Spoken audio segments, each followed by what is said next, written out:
Hello, I'm Mark Faulkner, President and CEO at Baptist Healthcare in Pensacola and current Chair of the Board for Achieve Escambia. And joining me today is Dr. Kim Krupa, Executive Director of Achieve Escambia and the brains and the energy about what I'm about to share with you today.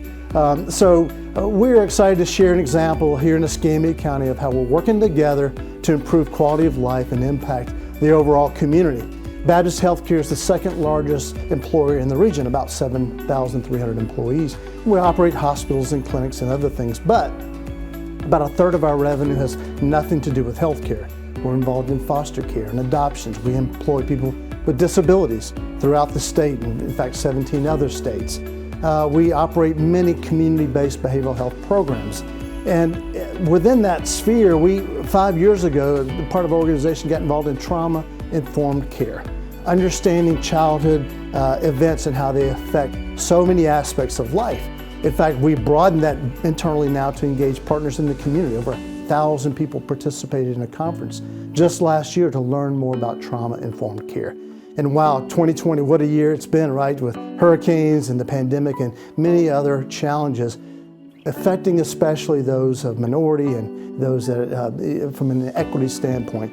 So we're very interested in learning more about how we can be more impactful to everyone in the community. In fact, I'm very proud of our community. Just a few weeks ago, our community supported an effort to create Escambia Children's Trust, a way of funding many of these efforts to, again, improve the quality of life, especially for impacted kids. So never have I been more excited about the potential to grow and expand these examples we're going to share today. Absolutely, and thank you, Mark. It's a result of Mark's leadership that Achieve Escambia and the Escambia Children's Trust are here today. Mark mentioned 5 years ago how this all got started, and it really was a group of like-minded leaders, advocates, and mobilizers who came together to say, how can we make Escambia County a better place for all of us? How can we elevate the lives of children and families? How can we create a better quality of life for everyone who lives in Escambia County? And we started on this journey really looking at our data and letting the data speak for itself, letting the data reveal to us where our biggest challenges are. What that also showed us is that the challenges outweigh the resources that we have available to us.